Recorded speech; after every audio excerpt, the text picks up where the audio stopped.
com o professor de Direito Constitucional da Universidade Federal Fluminense, Gustavo Sampaio. Olha, professor, eu agradeço não só em nome do Live, mas em nome da imprensa, porque o senhor, professor, está ajudando a tirar várias dúvidas aqui dos nossos colegas jornalistas e para a gente é muito importante, né, ter os pés no fato e na tecnicidade da coisa. Então, primeiramente, bem-vindo, professor. Bom dia, Elisa. Bom dia, Isabel, Clarissa. Bom dia a todos e a todos os amigos da CNN Brasil. Eu vou pedir aqui licença, professor, para lhe fazer perguntas genuínas. Porque quando a gente vê a discussão sobre, fez o vídeo, mas não podia filmar, são coisas tão genuínas, né, que se antes alguém lhe perguntasse, mas professor, não pode filmar, mas se alguém do lado, alguém poderia pensar assim, nossa, mas que pergunta boba.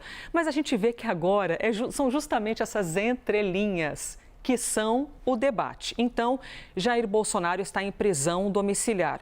Professor, assim como o nome diz, ele não pode, então, pisar na calçada. É isso? Se ele pisar na calçada, alguém pode dizer, opa, pisou na calçada, era para estar dentro de casa. Qual é o limite geográfico, professor? É do portão para dentro? A prisão domiciliar é do portão para dentro, no caso de imóveis com terreno, casas, ou da porta para dentro, no caso de apartamentos e edifícios. Então, claro que as condições são estabelecidas, Elisa, pela decisão judicial, né? O juiz que estabelece sempre, nesses casos de prisão domiciliar, os limites até geográficos do exercício de uma certa liberdade de locomoção dentro do próprio lar. Agora, é claro, isso tem que ser interpretado sempre em proveito daquele que está sob a cautela, porque como a medida cautelar, Elisa, ela não é uma pena, ela não é uma punição, ela não é a resposta, ela não é o castigo por um crime cometido. Isso só ocorre quando há uma sentença condenatória, caso a pessoa seja condenada.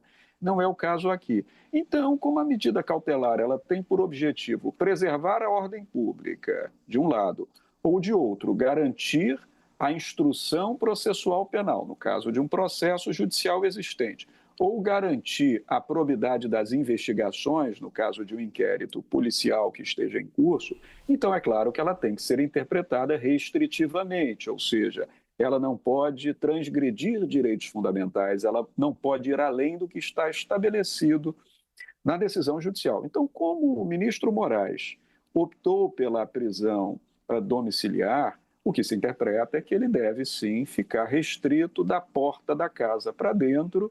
Lá dentro, ele segue, portanto, absolutamente livre, embora ele siga a portar, Elisa, uma tornozeleira eletrônica, de modo que se fará o monitoramento para se evitar alguma espécie de escape. Ele fica dentro de casa com algumas outras restrições, por exemplo, em relação ao uso do telefone celular, que também está vedado. Então, a interpretação se faz com base em quê, Elisa? Com base nos limites fixados pelo juiz, na cautela que ele tiver estabelecido na decisão judicial. Eu lhe perguntei isso porque, como a gente vê tanto debate, né, professor? E até repito, né, Isabel e Clarissa, se nós lá antes, na primeira vez de medida restritiva, ficássemos perguntando com tantos detalhes, não, mas então o celular ele pode pegar, mas não pode... A gente pensaria, nossa, que bobeira, quanta pergunta. Mas hoje o debate é esse, né, Isabel Meg? Hoje o debate é nessas nuances, não é no parágrafo inteiro, é em uma palavra do parágrafo. Então, Isabel Mega, por favor, traga sua dúvida. Até porque, né, professor, Elisa e Clarissa, tem mais gente que vive na mesma casa de Jair Bolsonaro. Essas medidas, por exemplo, de pegar o celular não foram aplicadas a essas outras pessoas ali do convívio familiar do ex-presidente da República. Professor, bom dia, sempre muito bom ter o senhor por aqui. Eu queria que a gente avaliasse conjuntamente essas últimas decisões do ministro Alexandre de Moraes nessa espécie de gradação que a gente teve até a prisão domiciliar ter sido decretada ontem. Quando houve a primeira decisão e a defesa enviou pedidos de explicação e o ministro tomou uma segunda decisão, a gente levantou muito o debate sobre a subjetividade, sobre algumas confusões na decisão do ministro Alexandre de Moraes. Na avaliação do senhor, essas confusões e essa subjetividade, elas foram sanadas a ponto de sustentar juridicamente a decisão de ontem e a gente poder ter uma análise de que na de ontem não houve algum tipo de excesso do ministro Alexandre de Moraes ao decretar a prisão domiciliar? Eu acho, Isabel, que depois daqueles embargos de declaração, só para esclarecer, embargos de declaração são aquele recurso que não tem por objetivo modificar o conteúdo da decisão judicial, apenas para sanar uma lacuna, preencher ali uma lacuna, resolver uma obscuridade, uma contradição. Depois dos embargos de declaração patrocinados pela defesa de Jair Bolsonaro em relação à decisão lá do mês passado, quando vieram as medidas cautelares, por exemplo, aquela de estabelecer que o presidente não poderia sair de casa entre 7 da noite e 7 da manhã, ali, depois que o ministro esclareceu, acho que ficou tudo muito transparente. Aconteceu até um fato curioso que nós comentamos aqui, recorda-se, Isabel? Que quando o juiz acha que não tem nada para esclarecer na decisão judicial, ele rejeita os embargos de declaração. Quando ele acolhe os embargos, é porque ele tem algo a esclarecer. E, curiosamente, Alexandre de Moraes rejeitou os embargos, mas prestou todos os esclarecimentos e aclarou a decisão judicial. Depois desse aclaramento, as coisas ficaram mais claras. E, portanto, o que Alexandre de Moraes decidiu ontem foi até, Isabel, eu devo dizer, não estou fazendo um julgamento de mérito, não estou aqui emitindo minha opinião, mas lendo a decisão do ministro, foi aquém do que ele disse em julho. Porque você se recorda bem que em julho, quando ele estabeleceu as medidas cautelares, como, por exemplo, a de não conversar com embaixadores, representantes estrangeiros, não usar redes sociais nem dele, nem de terceiros, o ministro disse, em caso de descumprimento, será decretada imediatamente a prisão preventiva, a ser cumprida em estabelecimento prisional. Isso não aconteceu. O ministro entendeu que houve o descumprimento, mas ele resolveu poupar o ex-presidente da reclusão em estabelecimento prisional e decidiu pela prisão domiciliar.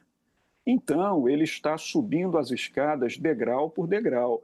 O conselho é que agora essas medidas cautelares sejam cumpridas pelo ex-presidente para que não haja necessidade de o ministro Moraes decretar uma medida mais restritiva. Agora, como você disse muito bem, não é, Isabel? E Elisa também, e Clarissa, sabe-se lá o objetivo.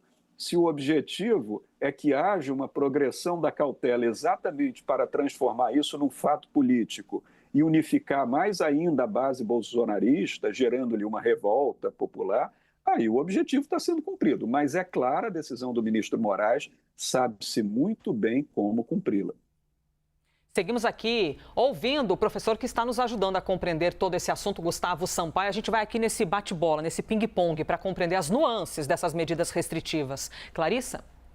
Professor, a gente tinha chegado a falar anteriormente sobre a subjetividade ali daquelas medidas cautelares. O senhor diz aí, aponta que houve o esclarecimento do ministro Alexandre de Moraes. Eu gostaria de uma avaliação do senhor sobre a clareza da nova decisão do ministro Alexandre de Moraes, essa que decretou a prisão domiciliar do ex-presidente. A quem cabe, neste momento, garantir que nenhum tipo de conteúdo disseminado envolvendo o ex-presidente Jair Bolsonaro possa corresponder de alguma forma a uma infração dessas medidas? Porque, por exemplo, ele vai poder receber visitas de algumas pessoas, né, autorizadas pela justiça eventualmente, vai poder conversar com seus advogados. E a dúvida que fica é, por exemplo, se eventualmente informações relacionadas ao que acontecer dentro da casa do ex-presidente Jair Bolsonaro vierem a público, quais podem ser as consequências? Existe algum elemento ali que possa facilmente acabar convertendo essa prisão domiciliar em uma prisão preventiva efetiva? O que Jair Bolsonaro não pode fazer de jeito nenhum se ele quiser evitar mais uma decisão ali contra ele com uma restrição ainda maior? Clarissa, me parece que a decisão ela não está absolutamente clara, mas está clara o suficiente para não ser descumprida. O problema é outro. O problema é que é difícil mesmo encontrar a linha de fronteira no atuar diário, no que fazer diariamente, entre cumprir ou não cumprir a decisão judicial. Então, se não houver objetivo político de se criar um fato político para inflamar, para insuflar, para tocar fogo nas bases bolsonaristas, então, é fácil cumprir a decisão judicial, é só evitar a zona de risco. Por quê? Porque também o ministro Moraes não tem como ser absolutamente claro em estabelecer uma cerca, uma linha divisória Porque as cautelas são estabelecidas sobre Jair Bolsonaro. Mas ele tem esposa que mora na residência, ele tem uma filha que mora na residência, e elas não estão sob a cautela, e elas não podem sofrer qualquer restrição de direito fundamental se não são elas que são investigadas nem réis em ação penal. Então, claro que a filha, a esposa, pode entrar e sair livremente, pode utilizar meios de comunicação. Ora, o que não pode ser feito? O presidente Bolsonaro não pode usar telefone celular, não pode pegar um telefone celular levado pela esposa ou pela filha para utilizá-lo, e muito menos o que já estava muitíssimo claro na decisão judicial desde o mês passado, não pode fazer uso de rede social de terceiros para esse fim. Eu ouvia ontem que seria difícil o presidente controlar 60 milhões de apoiadores que usam rede social. Claro que seria. Não é nem exigível que ele faça isso. Essas pessoas são livres para publicar. O que ele não pode fazer é pedir a terceiro que use uma rede social em seu serviço. Isso é que não pode acontecer. E agora que a restrição veio também sobre o uso de telefone celular, ele não pode contar com o telefone celular de outras pessoas que entrem na sua casa para fim de fazer comunicação. Qualquer descumprimento desse comprovado, Clarissa, gerará possivelmente a conversão dessa reclusão domiciliar em uma prisão preventiva, com base no artigo 312 do Código de Processo Penal, dentro de um estabelecimento prisional. E, por último, quem pode visitar? A decisão judicial diz: só os advogados com procuração nos autos, e não são quaisquer advogados, aqueles que têm habilitação para atuar por Bolsonaro, e seus familiares residentes na casa. Terceiros que venham de fora, até familiares que moram em outros lugares, como os outros filhos, terão que ter a outorga judicial para entrar e visitá-los. Então, tudo isso tem que ser observado. Se descumprido, vem a prisão preventiva. Professor, eu vou avançar aqui mais numa parte, perguntas basiconas, trazendo a referência da vida real e ouvindo o senhor aqui numa pegada nossa de um ping-pong.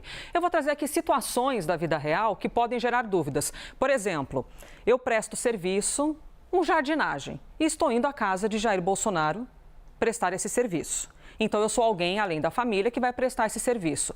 Precisa ter autorização dessa pessoa para poder entrar na casa?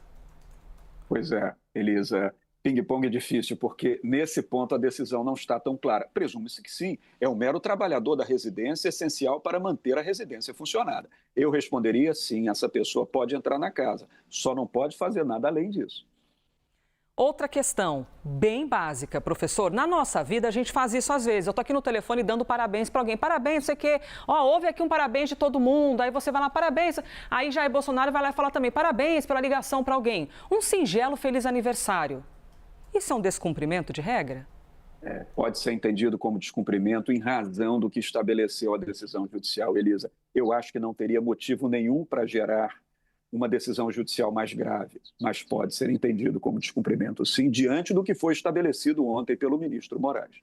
Aí, mais uma dúvida. Jair Bolsonaro está conversando com alguém e vai na janela da casa, conversando com alguém. E alguém da rua fica fazendo um vídeo dele. Então, está gerando um conteúdo para publicar numa rede social, que seja. Mas ele está lá numa janela tomando um sol, que seja. E um terceiro fez um vídeo, postou.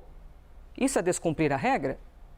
Absolutamente. Isso não é descumprir a regra. Se ele estava realmente na janela, tomando sol, vendo a vida passar, e alguém o viu da rua, fez um vídeo e publicou, é um terceiro publicando aquele conteúdo, não sendo a pedido do presidente Bolsonaro. Logo, não há problema nenhum.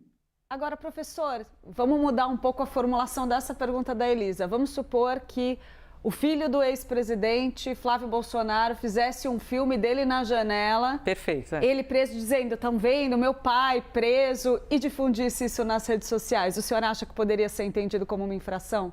Porque, afinal de contas, Flávio Bolsonaro é um cidadão também, como outro que pudesse estar passando na rua.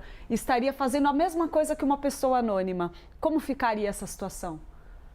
Flávio Bolsonaro não está atingido pela cautela. É como eu, como você, como qualquer outro. Se ele passa na rua e grava o pai dele na janela tomando sol e publica na rede social, me parece que não há descumprimento qualquer de medida cautelar nesse caso. Então, a diferença é porque, no caso da manifestação, ele foi um condutor da voz do pai e colocou o microfone. Então, aí tem uma diferença clara, é isso?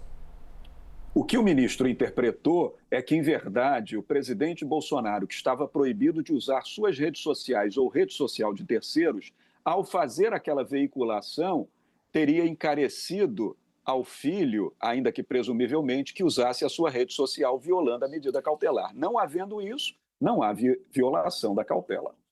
Professor, sensacional, hein? Gustavo Sampaio, professor de Direito Constitucional. Eu ainda ia chegar aqui, se for alguém ao portão, dando a palavra de Jesus, vamos conversar, religioso, e Jair Bolsonaro entender. Não, mas o professor já deixou claro que aí não configura tudo isso. Se for um simples não, muito obrigada, né? Não, ou seja, não pode conversar. Professor, muito obrigada. Oi, Isabel Mega. Posso só mais uma duvidazinha também nessa de ping-pong? Professor, como que a Polícia Federal, o Supremo Tribunal Federal vão saber se Jair Bolsonaro não está utilizando aparelhos de terceiro, já que tem celulares que têm permissão para continuarem dentro da casa, no caso da Michele, das filhas? Prova difícil. Se houver alguma autorização no sentido de se permitir que se investigue a conversação desses telefones, pode ser identificado sim, Isabel, mas isso, claro, dependerá de prova bastante para assegurar a violação da medida cautelar.